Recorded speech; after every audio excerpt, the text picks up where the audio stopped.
When you look at lists of Best Picture winners, there are certain films that always make the bottom, like Crash and The Greatest Show on Earth, and films that always rank towards the top, like The Godfather Parts 1 and 2 and All About Eve, for example. There are, however, at the writing of this video, more than 90 films that comprise those middling rankings. This can change from list to list. One of those that normally lands in this so-so wasteland is 1980's Ordinary People, directed by Robert Redford. Going over these lists, there definitely appears to be affection for the movie, but not too much. In fact, many of the articles I read say Ordinary People is more infamous for the films it beat out that year, Martin Scorsese's Raging Bull being the chief victim. And I decided to produce this video essay to not only explain the 1981 Oscar race, but to defend Ordinary People's Best Picture win, in that, while the film may not be the best, it was definitely the most important picture of the year. But before we get into that, I want to say hello to any new viewers, hello returning subscribers. Welcome to my Hodgepodge YouTube channel where I talk about anything and everything that I find interesting. This is my first video of 2023, and I'm hoping to produce at least one, maybe two videos every month for a grand total of anywhere from 12 to 24 videos in 2023. And if you like this idea or you have any comments or opinions about any videos, please feel free to like and subscribe and comment. I read every comment and I will respond as I can, because I really do value your opinion. And with that, let's get back to the video.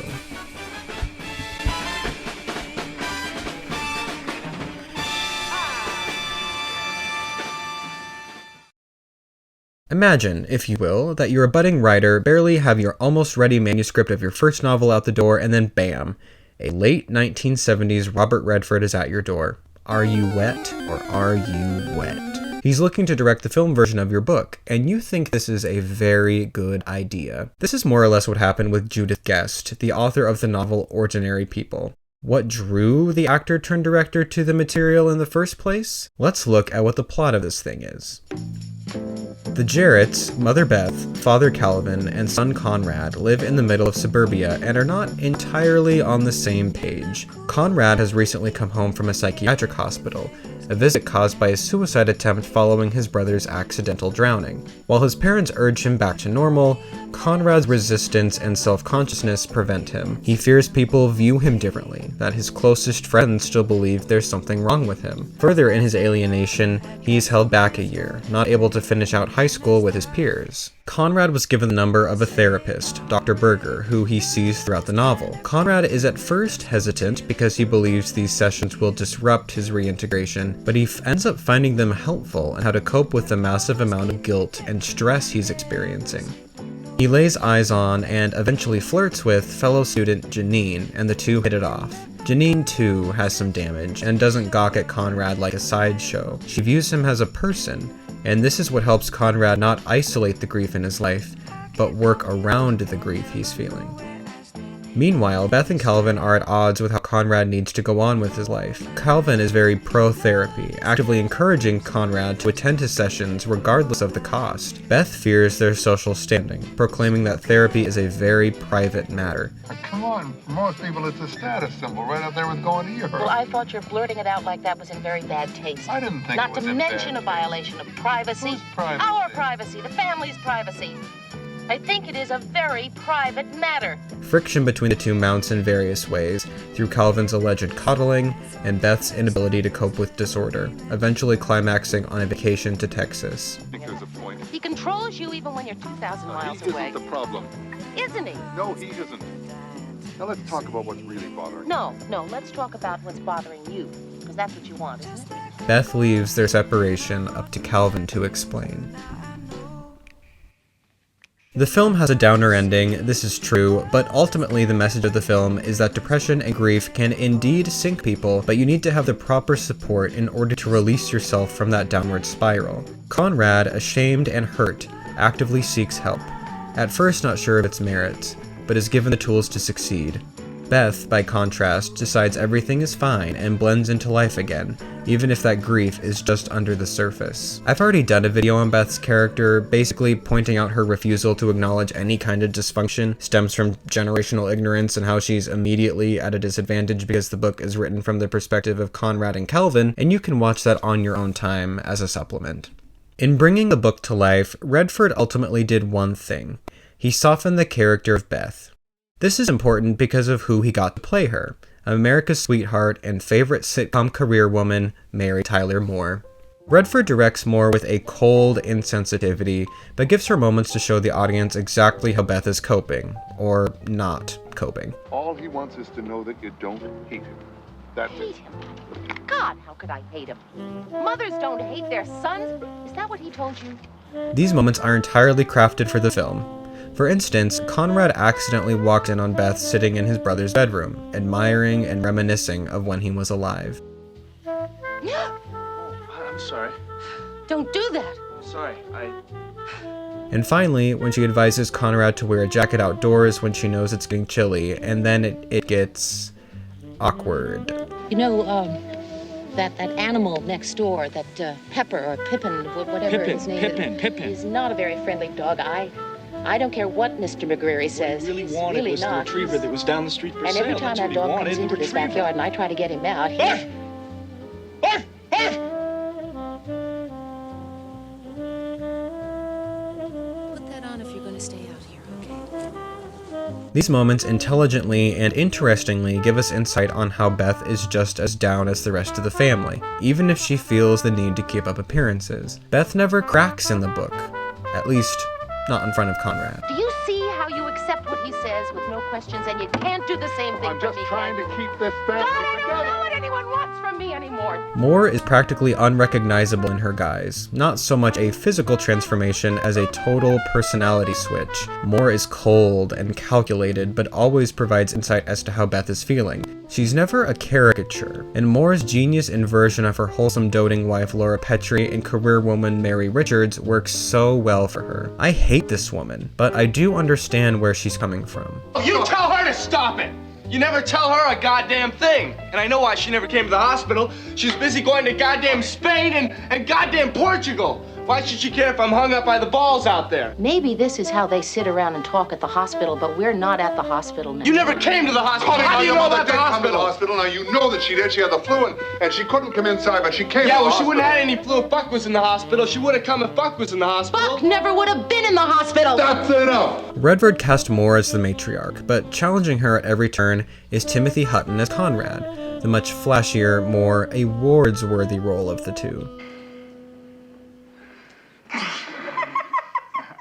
Hutton is always alert as Conrad, and you can always see his wheels turning and how he needs to navigate a situation to ensure everyone around him that he's okay, that he's not going to explode at any moment. It drives the tension of the story, especially when mother and son do end up exploding at one another. Why didn't you tell us, Connie? I don't know. I didn't think it mattered. What do you mean? Why wouldn't it matter? Of course it matters. No, that was meant for me, Calvin. What was meant for you? It's really important to try to hurt me, isn't it? Don't you have that backwards? Oh? And how do I hurt you? By embarrassing you in front of a friend? Poor Beth, she has no idea what her son is up to. He lies and she believes every word of it. I didn't lie. You did. You lied every time you came into this house at 6:30. Many young actors auditioned for the part, including Rob Lowe and Michael J. Fox. I think casting Hutton was the correct choice, as he isn't beautiful in a Hollywood kind of way, as Lowe would have been in the role. It's incredible. Conrad is very plain-looking, which makes it easier to believe him as a supposed castaway. Hutton carries the movie on his shoulders and was ultimately nominated as Best Supporting Actor in the awards conversation, the rifest miscategorization I have ever seen, but was rightfully rewarded for his work. The winner is Timothy Hutton.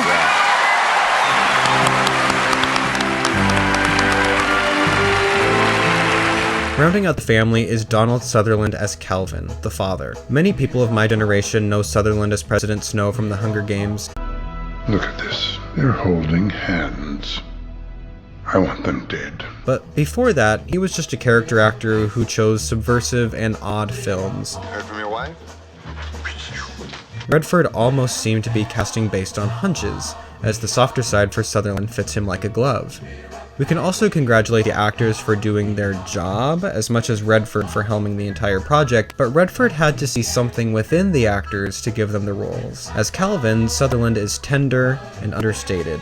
His perseverance as the moderator and glue to hold the family together amidst a deteriorating unit is gripping, almost like watching a war movie. His most grounded work by far. You were always so hard on yourself, I never had the heart. Oh, Dad, don't. Oh, it's the truth.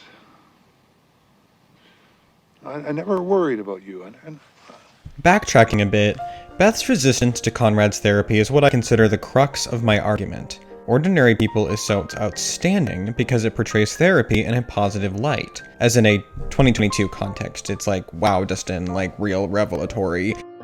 Well, duh. But let's look at this from a late 1970s perspective. What was the opinion of a 1970s average Joe on the street about the necessity of therapy?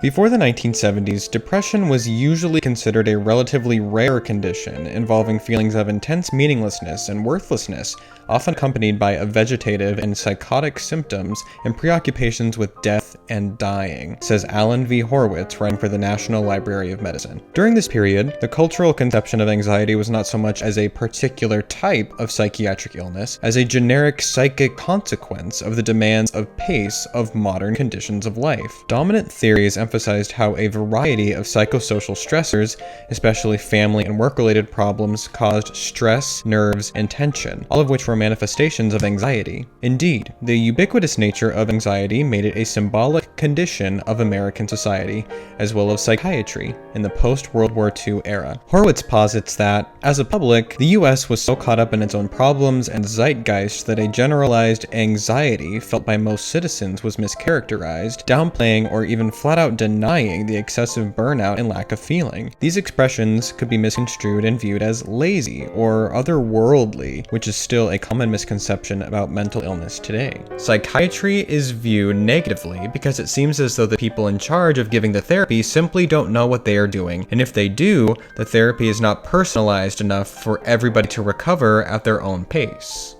By Ordinary People's publication in 1976, a renaissance and deeper understanding of mental health blossomed, paving the way for further research on how to treat patients from various backgrounds, culminating in many treatments that are still in use today. As I've said before, pop culture rears its ugly head when it comes to a larger cultural understanding of subject, and without many having experienced therapy first person, it would be difficult to grasp how exactly a session would go down, let alone what you would talk about. What's off limits? What needs to be shared? Do they really diminish your problems, literally shrink your mind? Ordinary People is sneaky in its way to show you how therapy works instead of spouting its lessons and issues like it's an Aaron Sorkin project. Dr. Berger walks Conrad through his realizations and doesn't tell him outright what he needs to do. Conrad needs to be open to the idea of therapy before any work can be done. Once they build a rapport, they are able to share and truly get down to the root of Conrad's suffering. And Dr. Berger doesn't revel in Conrad's sadness, doesn't intentionally perpetuate any ill will toward him. He acts like a mentor, giving him things to chew on between their sessions, making Conrad actively change his way of thinking to become less insular. And it's all beautifully done. No, What? That isn't it. I feel bad about this. I feel really bad about this, and just let me feel bad about this. To wrap up this section, I would say the one aspect where the film fails is in its technical elements. Nothing is wrong with them per se, but nothing really stands out either. The film, as described by many on IMDb, is filmed like a TV movie of the week. I agree. Camera movement and framing is obviously thought out, but the shots aren't particularly beautiful, nor do they convey another message. At times, the camera's positioning does give us an almost voyeuristic look at these people's lives. The film's sound, editing, and look are all fine, nothing to write home about. This film is an actor's film, something that would become noticeable once the inevitable awards season conversation began that year. Now, how I want this next part of the video to be structured is that we'll start with the film that I believe was least likely to topple Ordinary People's Best Picture victory, then go from what I deem to be the most likely to win if there was another choice. And first, let's talk about The Elephant Man. David Lynch's sophomore effort, The Elephant Man, is, perhaps, one of his most accessible films. Following the story of Joseph Merrick, a severely deformed man living in 19th century London, The Elephant Man is based upon a non-fiction novel by Sir Frederick Treves, the doctor who treated the real Joseph Merrick. An expert of anatomy, Treves befriended Merrick after seeing him displayed at a shop and had him admitted to London Hospital to salvage and bolster what little dignity Merrick had. Merrick would stay in London until his death in 1890. Notably, this is one of 2 films this year to be nominated for Best Picture that was filmed in black and white. And this creative decision is one that reinforces the bluntness of the subject matter. There are plenty of Lynchian touches throughout, particularly the prologue and epilogue having to do with elephants trampling Merrick's mother, but the black and white cinematography evoke a sense of maudlin wonder. John Hurt, who plays Merrick, is obscured in shadow until his proper introduction, where we learn, as Treves does, that Merrick is just a man who happens to look how he does. Aside from attempting to master the art of speaking and writing, Merrick has little agency in his life. His deformity, theorized as being Proteus syndrome, named after the eponymous Greek god's ability to shapeshift, greatly prohibited his movement and speech, thus allowing others to easily take advantage of him. He was also, by all accounts, a very docile man, so fighting back was never in question. Hurt plays Merrick with a great curiosity for the world, as well as a sympathetic tinge for its maladies. Treves, likewise, is portrayed as the only person in Merrick's life who wants what's best for him. While these 2 things might be true, the screenplay, based on the aforementioned memoir by Treves, follows the novel's tone of sentimentality. And in the novel, The Spectacle of Deformity, Freak Shows in the Modern British Culture, Nadia Durbach describes the work as much more mawkish and moralizing than one would expect from the leading postmodern surrealist filmmaker, and unashamedly sentimental. She blamed this mawkishness on the use of Treves' memoir as source material.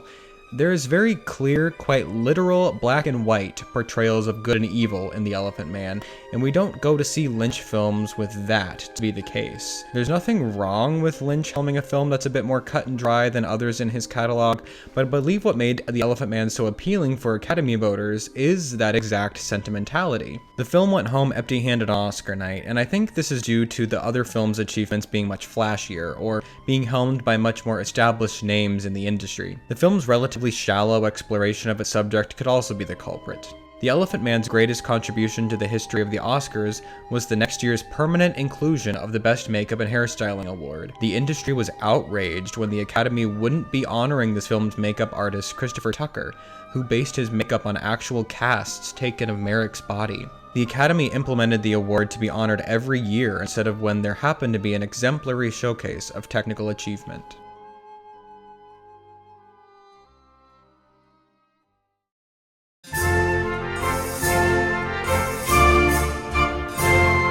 Next is Tess, a Roman Polanski film that I think is his most romantic. Tess of the D'Urbervilles by Thomas Hardy was the last novel Polanski's late wife, Sharon Tate, read before she was murdered by the Manson family. She opined that it would make a great film, and after a decade, Tess came to the big screen.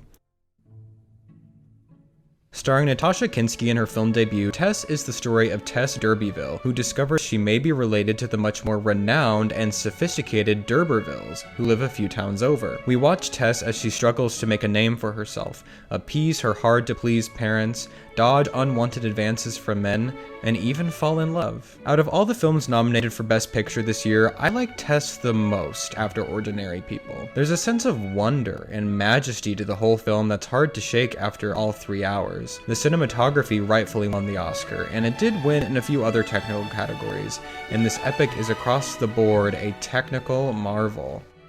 Kinski leads the charge with a performance that is green, but very in control.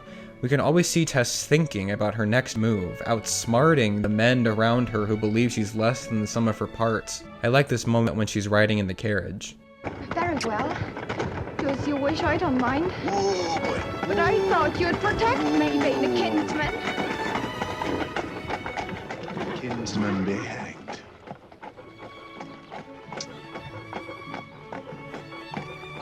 You're mighty sensitive for a village lass.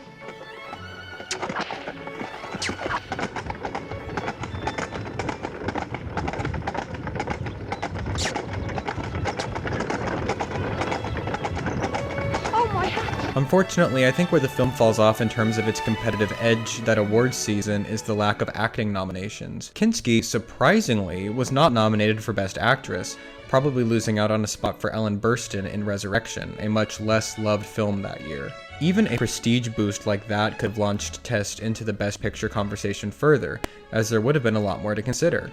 Kinski carries the film on her back, much like Vivien Leigh had done with Gone with the Wind. Historical epics hinging on the believability of the female lead's performance is like catnip to the Academy, but this time, they did not bite. By today's standards, Coal Miner's Daughter is a conventional movie, a biopic about the ups and downs of a country movie star's career.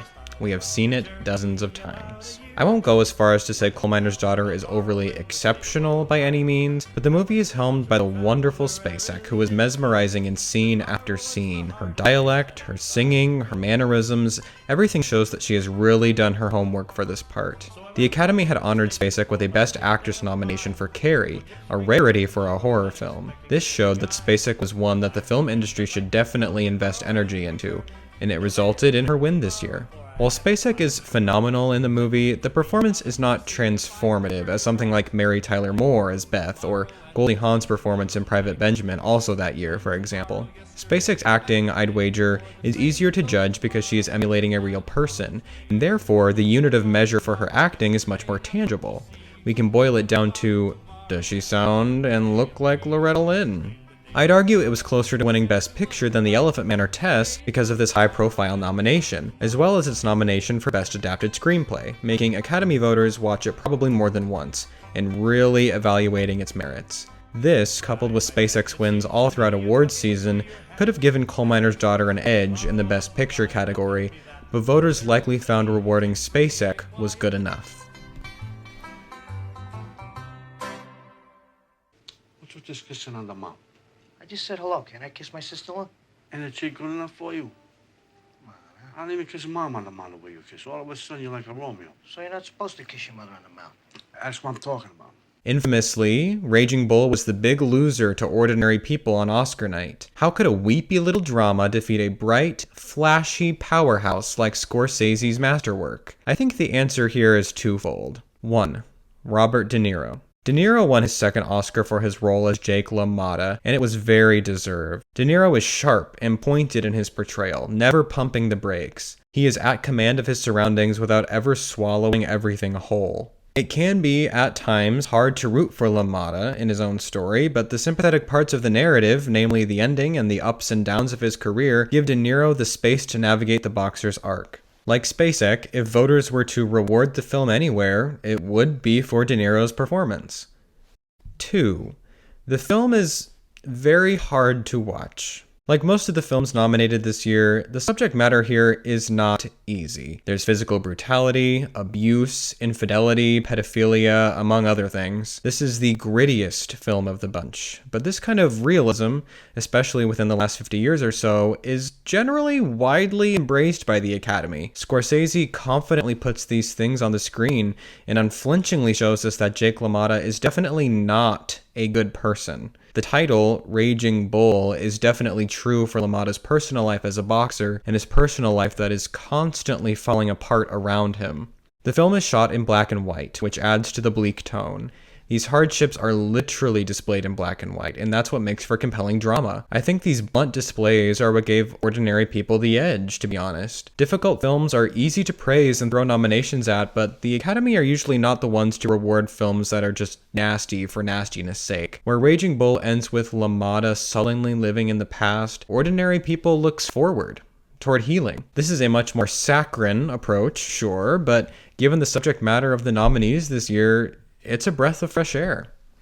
I think where people get upset or don't understand Raging Bull's loss is that overall, Raging Bull is the better movie. The acting, direction, technical elements, it's all there. The data isn't released to the public on which way the voting body went, but I believe the margin between Ordinary People and Raging Bull was not large, and was probably neck and neck by the time of the Oscars. Ordinary People edged out Raging Bull in the fact it was a truly lightning in a bottle. A first-time actor turned director helming a project that had significant societal implications and was rooted in contemporary truths and discomforts, resulting in a moment showing audiences that healing is possible with the right support network. It errs on the sentimental, but the Oscars are known for liking their comfort rather than throwing their support behind greater cinematic innovation.